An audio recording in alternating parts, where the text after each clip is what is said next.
Hello बच्चों, स्वागत है आप लोगों का गुरुजी इंजीनियरिंग ड्राइंग में। आज हम आपको बेंडिंग इक्वेशन का डेरिवेशन किस प्रकार से सोल्व किया जाता है वो आप लोगों को दिखाएंगे। तो चलिए सबसे पहले हम देखते हैं, जो हमारा ये बीम दिया हुआ है इसमें हम एक छोटे से क्षेत्रफल की बात करेंगे, ए बी और सी डी की। ठीक है, इसमें दो तल दिखाए गए हैं, ए सी और बी सी। जो इस बीम की न्यूट्रल अक्ष है, उस अक्ष की जो ई एफ बिंदु है मैंने इस छोटे से क्षेत्रफल पर ले लिए हैं। ठीक है, यहाँ पर ये आपके न्यूट्रल अक्ष के बिंदु है और इस न्यूट्रल अक्ष से मैं वाई दूरी पर एक छोटा सा समतल मान लेता हूँ जी एच। ठीक है, अब ये जो जी एच है इसमें क्या क्या चेंज होता है उसके बारे में हम यहाँ पर डिस्कस करेंगे। तो बच्चों, जब किसी बीम पर प्योर बेंडिंग मोमेंट लगाया जाता है, जैसे कि इस बीम पर प्योर बेंडिंग मोमेंट लगा हुआ है, तो प्योर बेंडिंग मोमेंट लगने के कारण जो हमारा बीम है वो एक वृत्त के चाप की भांति बैंड हो जाता है। ठीक है, बैंड होने के कारण हमारी जो धरण है वो एक वृत्त के चाप की भांति मुड़ जाती है कुछ इस तरह से। तो इसकी जो ऊपरी सतह होती है वो थोड़ा सिकुड़ कर छोटी हो जाती है और इसकी जो बाहरी सतह होती है वो थोड़ा खींचकर थोड़ी उसकी लंबाई बढ़ जाती है। ठीक है, जैसे कि यहाँ पर मैंने दर्शाया हुआ है। और जो हमारी न्यूट्रल अक्ष होती है, न्यूट्रल अक्ष एक ऐसी अक्ष होती है जिसमें कोई चेंज नहीं होता। ठीक है, बेंडिंग होने के बाद भी उसमें कोई चेंज नहीं होता है, यानी कि ई एफ बराबर होता है ई डैश एफ डैश। ठीक है, यानी कि जो हमारी न्यूट्रल अक्ष है उसमें कोई चेंज नहीं होता, वो बराबर ही रहती है। अब आप लोगों को पता है कि जो चाप होता है वो होता है त्रिज्या गुणा कोण, यानी कि आर्क बराबर रेडियस इनटू एंगल। ठीक है, तो ये सूत्र आप लोगों को पता है। तो हमारी जो ये पॉइंट है ओ पॉइंट, यहां से जो हमारा ये चाप है यहां तक की अगर हम दूरी लेंगे, जो हमारी न्यूट्रल अक्ष है अगर हम उसकी बात करेंगे, ठीक है, तो यहां से यहां तक की जो दूरी है वो आर हमने मान ली है कि यहां से यहां तक की दूरी आर है। ठीक है, और इसका जो चाप होगा उसकी लंबाई कितनी आ जाएगी, वो आ जाएगी इसकी त्रिज्या गुणा इसका कोण। ठीक है, आर थीटा, यानी कि यहां से चाप हमारा आ गया है आर थीटा। ठीक है, अब हम बात करते हैं कि इस न्यूट्रल अक्ष से जो हमारा एक छोटा सा समतल है जी एच वाई दूरी पर, उसकी हम बात करते हैं। ठीक है, तो उसके लिए इसकी लंबाई कितनी हो जाएगी, चाप की लंबाई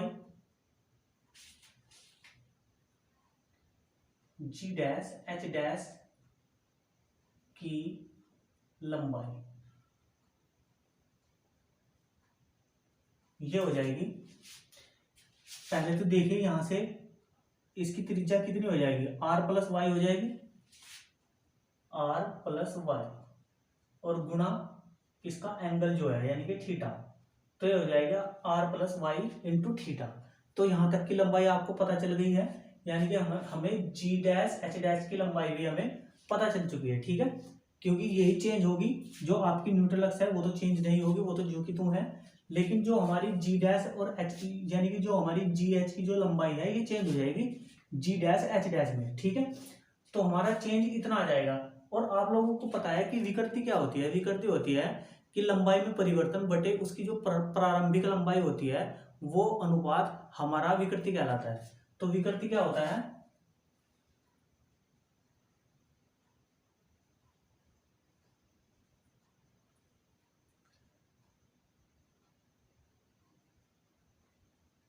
लंबाई में परिवर्तन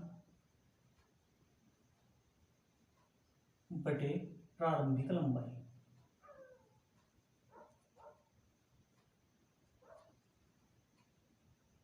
ठीक है बच्चों, अब देखिए लंबाई में परिवर्तन क्या हो रहा है। जो हमारी यहां से यहां तक जी डैश एच डैश तक की लंबाई है वो कितनी है, r plus y into theta. ठीक है, इतनी लंबाई है, और माइनस इसमें परिवर्तन क्या हो रहा है, यहां से यहां तक का परिवर्तन हो रहा है, तो हमें यहां से यहां तक की लंबाई का परिवर्तन जो है वो घटाना होगा, यानी कि ये हमें यहाँ से घटाना होगा, तो ये हो जाएगा आर थीटा, ठीक है, अपॉन जो हमारी प्रारंभिक लंबाई है, प्रारंभिक लंबाई कितनी है हमारी, आर थीटा, ठीक है।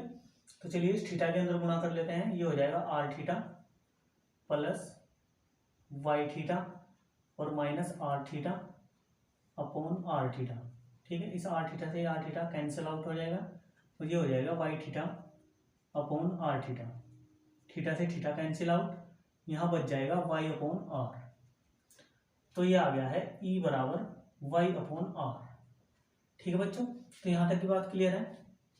अब हमें पता चल गया है कि जो हमारी विकृति है वो न्यूट्रल अक्ष से इसकी दूरी और उसकी त्रिज्या के अनुपात के बराबर है, ठीक है। तो चलिए हमें पता है कि यंग मॉडुलस क्या होता है, यंग मॉडुलस, यंग मापांक,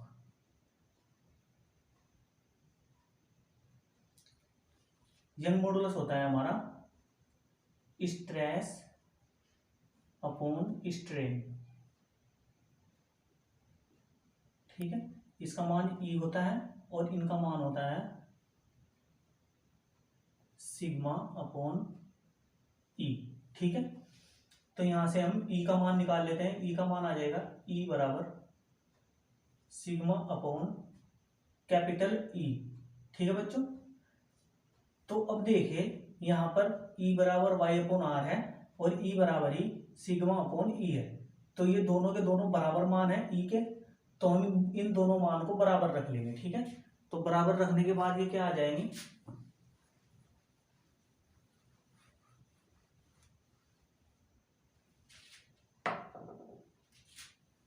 ये आ जाएंगे वाई अपॉन आर बराबर सिग्मा अपॉन ई, ठीक है। इसे हम थोड़ा चेंज करके लिख देंगे, सिग्मा अपॉन वाई बराबर ई अपॉन आर। तो यहां पर हमारा आधा डेरिवेशन सोल्व हो चुका है, ठीक है। तो चलिए बच्चों यहां से हम सिग्मा का मान निकाल लेते हैं, ये आ जाएगा e upon r into y, ठीक है। इतनी बात क्लियर है। तो ये जो होता है ई अपॉन आर, ये एक कांस्टेंट होता है, ठीक है, यानी कि इससे हमें पता चल रहा है कि जो हमारा सिग्मा है वो प्रोपोर्शनल है वाई के। अब हम जो हमारी समतल है जी डैश एच डैश, इस पर बल ज्ञात करेंगे, जी डैश एच डैश पर लगने वाले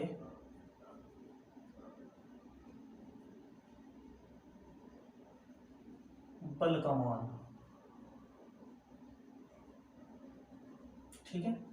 आपको पता है जो फोर्स होता है वो होता है स्ट्रेस इनटू एरिया,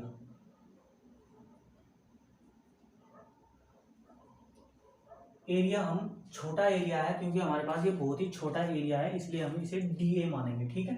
तो यहाँ पर जो सिग्मा का मान है वो हम रख देंगे, सिग्मा का मान आ जाएगा e upon r into y गुना डी ए, ठीक है बच्चों। अब हम बात करेंगे मोमेंट ऑफ रेजिस्टेंस की, moment of resistance,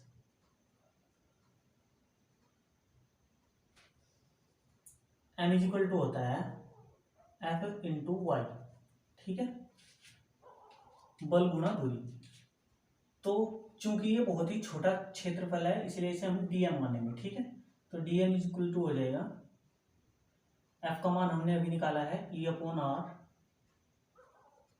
into y गुणा डी ए इंटू वाई, ठीक है बच्चों, इतनी बात क्लियर है। अब ये हो जाएगा e upon r y square d a, तो यहां तक की बात क्लियर है। तो चलिए ये जो हमारा कंटेंट आया है इसका हम समाकलन कर देते हैं, ठीक है। समाकलन करने पर तो ये हो जाएगा समाकलन d m equal to e upon r constant है इसलिए ये बाहर रहेगा और समाकलन हो जाएगा वाई स्क्वायर डी ए का, ठीक है बच्चों, यहां तक की बात क्लियर है।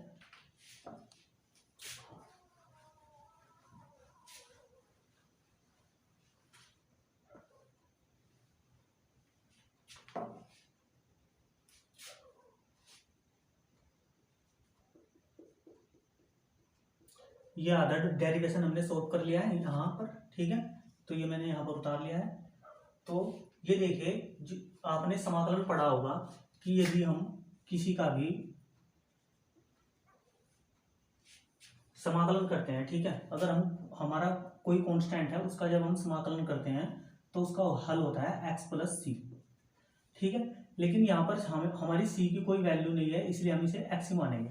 यानी कि मैं कहना चाह रहा हूँ कि जब हम यहाँ पर m के सापेक्ष एक का अवकलन करेंगे तो हमारे पास बेंडिंग मूवमेंट आ जाएगा, ठीक है। तो m का मान आ गया यहाँ पर, तो e अपॉन r, और ये जो आपका फॉर्मूला होता है ये होता है I का formula, y square into d a, ठीक है, ये होता है I। तो इसकी जगह हम क्या रख देंगे, I।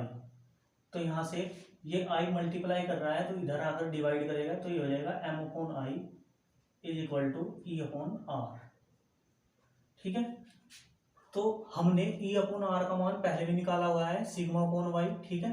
तो E अपॉन R के दोनों मान हम बराबर रख देंगे, तो बराबर रखने के बाद क्या आ जाएगा, सिग्मा अपॉन वाई, ठीक है। यहाँ पर E अपॉन R का मान भी हमने सिग्मा अपॉन वाई रख दिया है। यही आपकी बेंडिंग इक्वेशन है, इसे सही रूप से लिख लीजिए, m अपॉन I बराबर सिग्मा अपॉन वाई बराबर E अपॉन R, ठीक है बच्चों।